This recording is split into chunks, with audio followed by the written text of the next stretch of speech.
Bande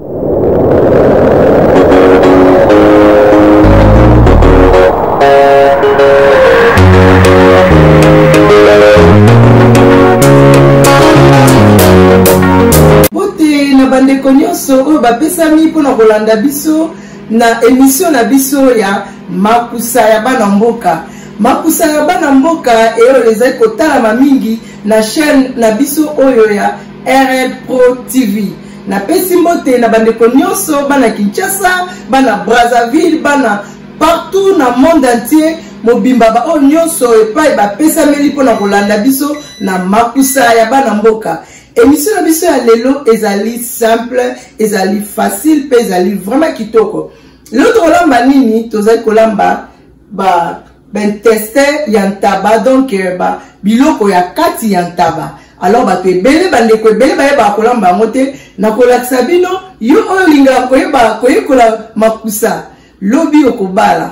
Yo pe oza na kati ya libala oyebaka ko améliorer makusa na yo te osengeli kolanda mama Kati chef Kati kapesa traiteur oyo apesami pona koteaka ba mama mokili mobimba epai bopesami pona kolanda ngai bolanda émission na biso lelo pona kosala ntaba na biso tokolamba lelo biloko ya kati ya ntaba donc intestin ya ntaba oyo nyonso ya tout sorte eza kati ya ntaba tokolamba yango na makusa na biso.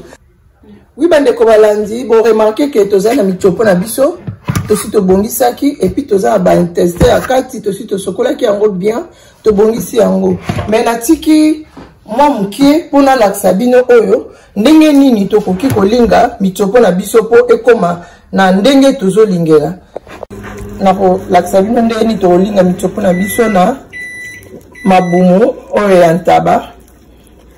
Voilà, tokolinga bolingi boye bomoni exemple cas juste pour comprendre comment ça se passe. Comme na suka awa na ciseau ya cuisine, voilà, bomoni ba komi kitchen na kati, voilà, na kati juste pour na koka kozwa espace na linga na kati na kanya lizita boye, voilà. Yes. Voilà, na kangi en lisita, voilà. Ensuite au chocolat qui en très bien. Et puis to zui kaka ntabande to zo bloka katu wana o remarquer to za ba mafuta moko eza pembe ndeti baboye. Voilà, to fongola mabumu na biso to kotisi parti wana ba parti to zo ki wana o baloli o lingi yango bien, voilà. Siko na zo siko mutopo na nga yango na bandi siko kokotsa na kati na bandi kolinga nazali kolinga siko mabumu na ngai, voilà. Bato ebele bayebaka kosala mitopo ya biloko kati ya ngombe ezala ya ntaba, voilà. Exemple la laksi bino juste kaka pona bayanga ba comprendre ndenge nini balingaka mitopo ya ntaba pona olamba. Voilà, ezawana. Oui, bandeko balandi, bomoni bo remarquer que biloko la biso akati to sito bomisa ki yango vraiment bien. Yango yo, bomona ke to sokola yango vraiment kitoko. Voilà. Pona kolamba ba intestin la biso ya ntaba, toza na besoin ya tomate pelée. Toza na besoin ya oignon. Toza na besoin ya ciboulette ndembi, toza na besoin ya céleri, pe toza na besoin ya pilipili, toza na besoin ya ail. Bon remarquer na bol nga oya muke toza na ail, toza na asan, toza na muscade. Et puis toza na besoin ya bouillon, na biso mibale pour na quantité ya biloko toza na ngo besoin. Et puis mabumu na biso ya ngombe ya ntaba plutôt to sokola ki yango na vinaigre po to longola ba zei ba solo nyonso oyo ya ntaba po tanto kolia yango ezala mabete po na biso. Alors bon remarquer na table nga awa naza na planche ya coupage ya rouge yango nde mutu eservaki nga pona kata ntaba ngai parce que ba planche auto salelaka oyo eselaka na planche la planche ezala na signification nango. Alors pour remarquer que na salelaki ya rouge nde la tiaki nyama nanga awa, et puis oyo ya vert edengai oyo ya vert edengai pona kokata ba légumes nanga ezali pona légumes. Alors eza ba biloko moko eza écoutera vraiment cherté ekozala malamu mingi yo mama oyo mesana kolamba cuisine na ezala bien ezala propre to sengeli kolanda pe ba norme ya ba règlement pe ya cuisine ndenge sengeli kozala chaque fois. Alors ma planche oyo ça coûte vraiment rien, ça ne coûte rien. Alors yo mama moi 10 francs na yo bombaka, moi 20 francs na yo muke okoki kokendo sombi pe ba planche oyo biso to bengi en anglais cutting board. Alors il serva biso pona kokatela ka ba misuni ba légumes yo pe okoki pe kozala ngo pona nini okoki kozala ngo te ezate ka ifo zaka na mbongo ebele po somba ngo. Alors to kokende justement na bit ya émission na biso. Voilà, maman chef katika pesa traiteur abeta toujours c'était pour la nzungu. Cameraman sérieuse romo na nzungu na biso déjà bien zawana auto réservé pour la kolamba biloko na biso. Alors toko banda kozwa sikoyo biloko na biso auto sito sokolaki tozi biloko na biso ya kati ya ntaba toche na nzungu na ocha ngo mbala moko et puis eza na mwa mai na kati.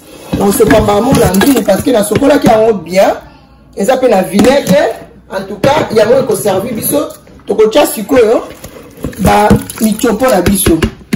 Voilà. Tant que mitsopo na biso boye, vraiment bon landanga bozala vraiment attentif bandeko balandi. Il y a chaîne na biso ya RL Pro TV à partir de Kinshasa, Brazzaville, monde entier mobimbe pa ebopesa meli, bozala vraiment attentif bolanda chef katika pesa ndenge nini asala kama kusana ye. Donc émission na biso ezali tozola ba bloka kati ya ntaba to leka na reshope to fongola moto na biso. Voilà, to fongola moto na biso. Voilà, tomate na biso to saleli lelo ezali tomate pelé.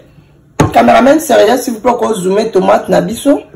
Voilà, tomate na biso yango yo na République démocratique du Congo bino pe na kanisi bokozwa ngo kuna ezali partout ezali tomate pelé yango to si to baloli awa pour na faute à temps ezala déjà prêt pour servir biso na émission na biso les bien. Alors awa bon remarquez na za ba tomate fraîche plutôt okoki pe au moment où qui pendant que on manquait tomate pelé ou peut-être luki yango na République démocratique du Congo na Kinshasa to na Brazzaville pour partout bisika boza bozui yango te biso na poto bon toza yango na facilité to zwa yango parce que émission na biso ezali en direct des États-Unis d'Amérique. Alors vous remarquez que ceux qui au cas où osent la tomate pelée qui utiliser la tomate fraîche oyo. Alors to longola ba tomate fraîche na biso toza na besoin na monter parce que naza la tomate pelée voilà tomate pelée tant na fongo le pesi na résultat oyo. Donc eza tomate ya mbuma o ba si ba bongisi biso yango mais ba tia na boîte.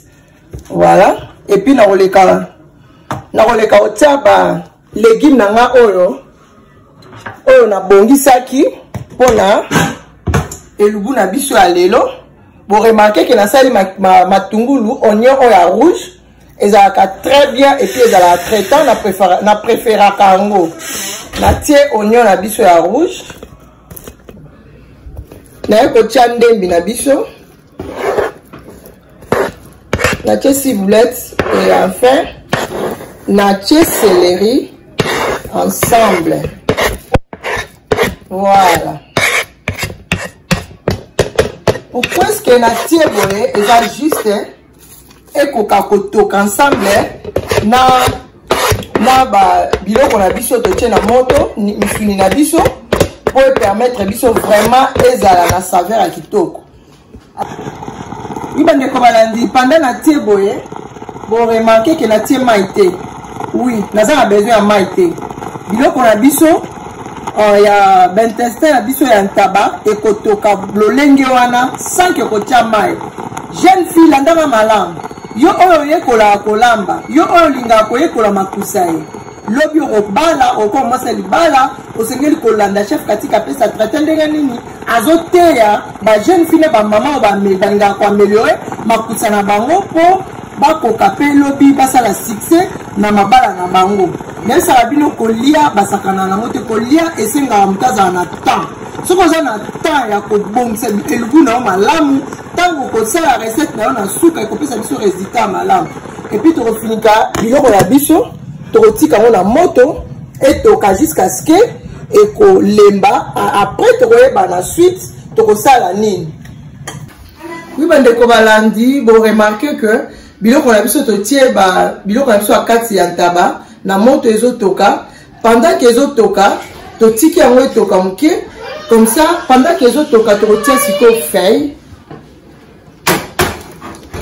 voilà ça tout bon mo ndenge ezotoka soki mutakoti awa so mutakoti na kati ya cuisine na biso ntunga moko eza awa non jamais jamais donc nane yokana boete ntunga elengi ntunga kitoko mais biloko na biso na mebeli te bo remarquer tout ko tia feuille na kati ya biloko na biso pour la saveur toujours ya kitoko na biloko na biso et voilà biloko na biso ezotoka eza na ntunga kitoko temeza biloko ya kati ya ntaba je vous dis que ça vraiment kitoko et voilà bo remarquer que biloko na biso ndenge ezotoka wana to sisi kotiana ba biloko mosusu te po biloko na biso ekoka koyokana mpenza lelengi tokotika yango etoka mpe lemba yo mama oyebi kolamba na banza okoki kodetermine minute na yo minute boni osengeli kotia mpona mosuni na yo elemba alors nakolembisa yango makasi te ke elemba vraiment ekoma potopoto nakolembisa yango te ke babendaka misuni na minu ekozala malamu te tokotala mosuni na biso totala biloko na biso ekomi na étape nini parce que toza na besoin ya kotia bouillon po epesa avec kitoko na biloko na biso et puis mosuni na biso eyokana mpenza guti na kati voilà tofongola nzungu na biso pendant que mosuni na biso ezotoka totie mungwa te notez bien totie mungwa te pourquoi est-ce que totie mungwa te tozo utiliser bouillon alors pas tozo utiliser bouillon ezala na mwa mungwa avant natia mungwa na biloko oyo bandeko balandi bino bato bozolanda nga nasengeli komeka na biloko na ngai soki vraiment mungwa eyokani te wana nde tokoki kobakisa moke et puis mungwa eza vraiment mingi te mpo na santé alors nakoki jamais kotia na tie mungwa na kobakisa bouillon ekozala malamu mingi te malamu na s'assurer vraiment nayeba vraiment ke mungwa oyo naza nango eza mokende na koya kobakisa mungwa mosusu tokomi na étape pendant ke mosuni na biso ezobela tokotia bouillon alors bino oyo bolingi basala publicité na bino ya ingrédient oyo boza nango eza nango kaka likambo ya lisolo boluki chef katika pesa na numéro na nga ekozala wana na bilili bokoki kobenga ngai et puis tokobetela biso bakati eza problème te alors yo olingi ozala sponsor ya chef katika pesa traiteur alors match eza epa na bino ngai makusala ngai yango tomoni nde nini mosuni na biso ezotoka bien voilà wow tokobakisa al muscade pe arsan na kati ya biloko na biso bino bato boza na Congo kuna na République démocratique du Congo soit na Kinshasa soit na Congo Brazzaville o bisika nyonso bopesami kolanda biso à travers les mondes bokoki kozwa yango mpe partout et voilà tokanga biloko na biso elubu na biso ezotoka ezokende malembe moto ya makasi te moto pe ya pete te moto moko ezala vraiment bien réglé biloko na biso ezotoka kitoko ezokende bien totie bouillon avant totia mungwa il faut vraiment to s'assurer vraiment ke biloko na biso mungwa wana bouillon elekani te mais namoni quantité ya biloko na biso eza ebele namoni ekosenga biso mungwa mokele mungwa tokoya kotia na suka tokotala biloko na biso totala eza na étape nini boremarke ke natiaki yango mai te et puis bomona ke biloko na biso ezotoka eboti mai oyo nasokolelaki yango moko elakisi mpe na nzungu ke mai eza note bien okoki kobakisa mai na kati ya biloko na yo te pendant ke mai oyo osokola ya biloko bomoni mai ndenge ebimi tokobala biloko na biso totala ndenge nini ezokende et puis tozotala mosuni na biso je pense que ezoleka bien ezokende bien surtout que nzungu na biso pesa nzungu ya kitoko ezikisaka te voilà tokotika yango etoka tokozala na besoin ya tokosalela 4 piments voilà tokosalela 4 piments po tolingi musuni na biso ya ntaba to biloko akati ya ntaba na biso ezala vraiment pimenté piment wana tolingi toyoka yango mpona semaine. Voilà, tosalela yango mais tokotia yango sikoyo nanu te. Oui bandeko balandi mpona bato nyonso oyo balingi koapprendre plus toza mpe na chaîne na biso ya YouTube. Soki oke obeti YouTube okoti na ba réseau na ba média en ligne. Et voilà, bobeti Kati Kapesa TV. Bokomona biso wana toza na chaîne na biso ya YouTube. Bo s'abonner ebele pona bokoka pe kozwaka ba émission ebele puis bokoka koyeba lisusu ebele parce que télévision en direct boeza malamu mais botala yango peut-être 2 fois mais na chaîne ya YouTube bokoki susu kotala yango mbala ebele puis bo améliorer makusa na bino na chaîne ya Kati Kapesa TV. Bo s'abonner ebele puis bo partager pe ba émission na biso bino ba botala yango na YouTube. Bo partager ba émission na biso ekozala malamu. Totala biloko na biso lisusu. Voilà, échanger moi couleur mais elembi te. Tozala na besoin ya pilipili. Tokotia siko 4 pilipili na biso oyo tobombaki parce que tolingi ezala vraiment pimenté. Nayebi degré ya pilipili oyo nasalelaka yango esengi ezala 4. Voilà, pendant que totie pilipili tokozanga pe kotia tomate pelé na biso te. Voilà, totie tomate pelé na lingi te ezala trop rouge. Alors natie tomate pelé oyo eza ekoti lokola 6 tomate ebimi lokola 6 ya mike. Voilà, tomate pelé tolingi ezala vraiment sauce rouge makasi te. C'est pourquoi totie tomate pelé boîte moko tokozipa biloko na biso pe tokotika yango etoka na étape oyo tokomi. Tokotika yango etoka moke après tokomeka mungwa na biso soki tozala na besoin ya mungwa te tozala na besoin ya mungwa te. Asa on atiaki na bouillon yango eza pe na mwa mungwa moke. Vraiment naza vraiment na besoin ya biloko ya mungwa lisusu nanu te. En attendant tomeka biloko na biso totala résultat nini epesa biso. Oui bandeko balandi biloko na biso etoki à peu près 40 minutes. Alors tokotala yango totala résultat nini. Comme une étape née. Waouh! Voilà, tu retiens l'autre nabiso. On te fera prendre la tomate pelée nabiso. Voilà. On va prendre la tomate, on va essayer de bisou bien la moto. Voilà, on va bien la sauce na la rouge, trop rouge thé. Voilà, et on a ça là qui tomate voilà, boîte moko et coca qui pour biloko na biso. Voilà, alors toko panza pe pilipili na biso parce que tolingi ezala sauce moko pimentée pilipili wana eyokana mpona biloko na biso ya ntaba ezala vraiment kitoko pe goût. Tokomi presque na suka totala elubu na biso pe tokomeka mungwa ya biloko na biso toyeba soki tokozala na besoin ya mungwa to tozala na besoin ya mungwa te. Wow, omoni ke bokoremarke ke mafuta ebimi natiaki huile te parce que nayebaki ke biloko nazolamba eza na bamafuta na yango. Boremarke ke pembeni ya nzungu na biso. Voilà, cameraman oyo eza mafuta komoni mafuta. Voilà, mafuta yango ebimi na biloko na biso. Cameraman sérieuse benda zume nango biloko na biso lakisa bango bamafuta. Voilà, tokomeka soupe na biso.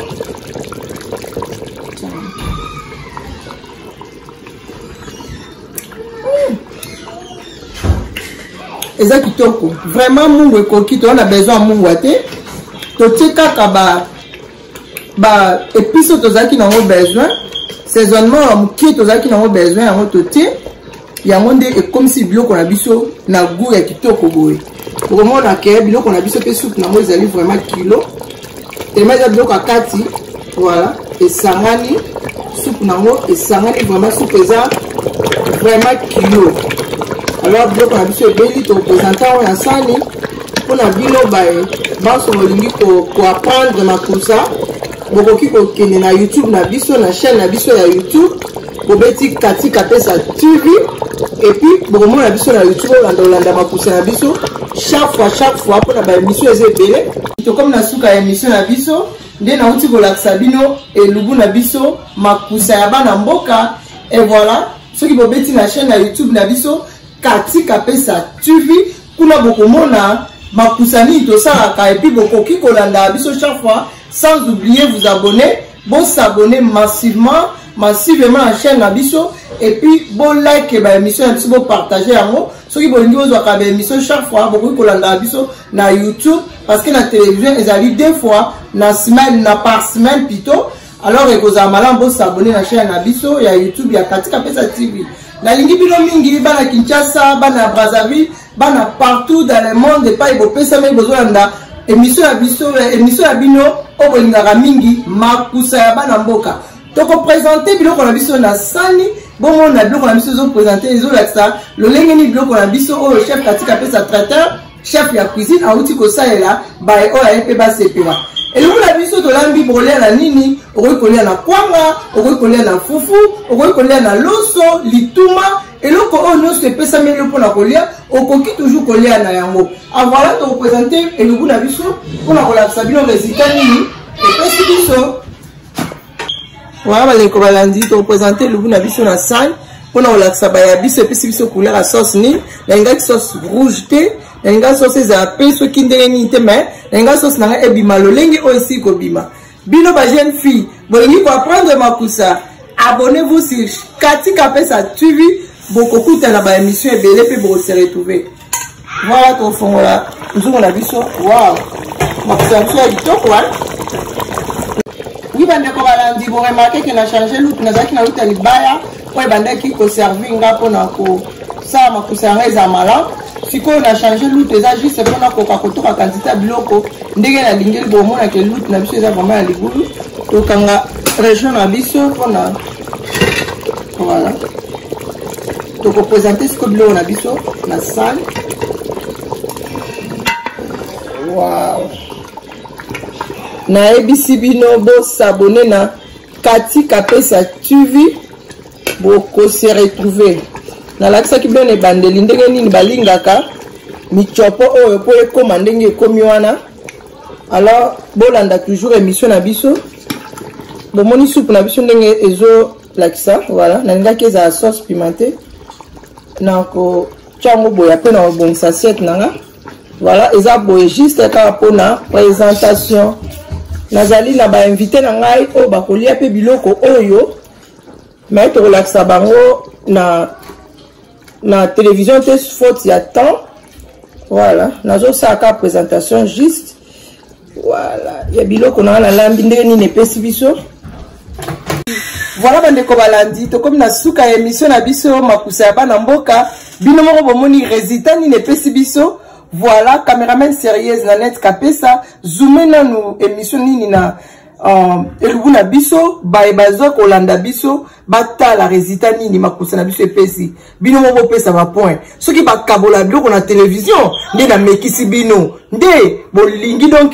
bokoma chaque fois ko benga nga chaque fois chef Kati Kapesa to lingi to sala boy to sala ndenge nini voilà na kolaksa bino ke biloko na biso esali 45 minutes mais elembi voilà na okata yango pona kolaksa bino ke bozo mona ndenge ezokende vraiment lembi kitoko vraiment makusa na biso elembi bomoni résultat ya mchopo na kati ndenge bimi wow balia kakaka voilà résultat pesi biso na kati mais tema nazo mekango nese musuneleki munene eza pe moto na kola kozika je vous dis que ça vraiment bien tout ça pe na ba invité na biso mais ba invité na biso baza tellement pressé puis faut attendre tokoki ko kozwa bango na peut-être na bilili na biso te voilà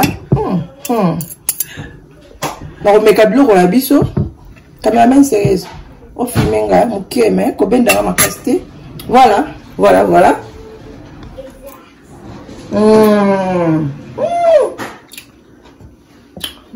nazali maloba eza goût alors bosabone na Kati Kapesa TV boza décider bokobongisa mabaya na bino oba ope bobali te bokolinga bokoma lokola chef Kati Kapesa ndenge akoma ndenge naza boye mobali nanga some Kapesa liaka kitoko mpona nini bino mpe bokolesa bino bongo te à suivre ciao.